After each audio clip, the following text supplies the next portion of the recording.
Hi and welcome back. So I'm going to talk to you now about narrators, about point of view, and how to choose the right person to tell your story. So you have a choice here, and it's a choice that you need to make quite early in the process, really. Before you start writing your book, you need to know. You can change it later, but it can actually be really painful and really difficult to change this later. So sometimes you need to think about it quite hard at the beginning and make a choice. So what kind of narrators are there? Well, there's the first person narrator, and that's the narrator that sounds like it's telling you a story. So it's the narrator that says, I did this, I did that, I said this is what happened. So that's the first person narrator, one of your choices. Another choice you've got is the third person narrator. Now this one is super popular in contemporary fiction. The third person narrator basically tells the story as if they're telling you about something that happened to someone else.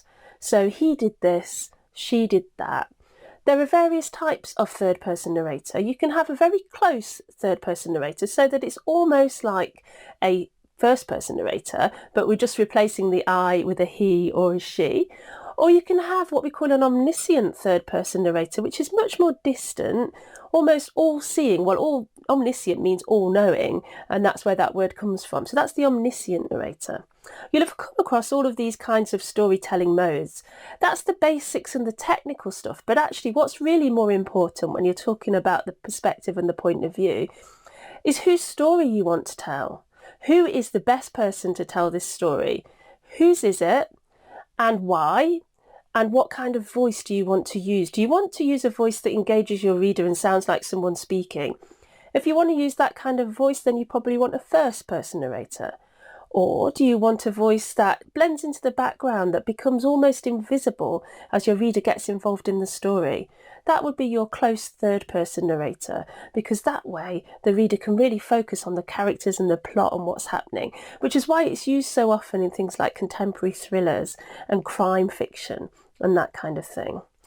So these are the questions to ask yourself. I've put together a help sheet to go with this lecture with questions for you to think about so that you can decide whose story you're telling and how you want to tell it. Another couple of things about point of view that are quite important. Once you've picked a point of view, you should try to stick with it. Now, what I mean by that is not that you can't tell your story using different people and going into different people's heads. You absolutely can do that. But it's really important that you don't confuse your reader. So if you are going to do that, you need to make sure that you don't do it in the middle of a sentence or in the middle of a paragraph. And in fact, the advice goes that the best time to change narrator is either at the end of a section, where you're going to put in a section break and go to the next section. So it's really, really clear that this could be somebody else.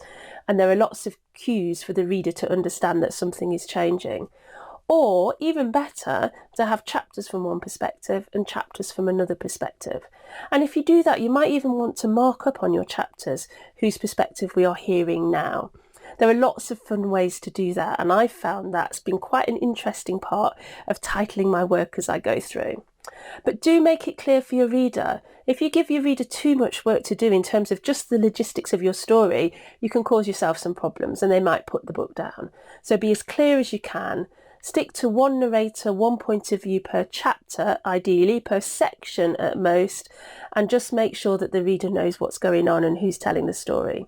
So have a think about that. Who's your narrator and why? See the tip sheet and hopefully that will help you make your mind up. I hope this has been helpful and I'll see you in the next lecture.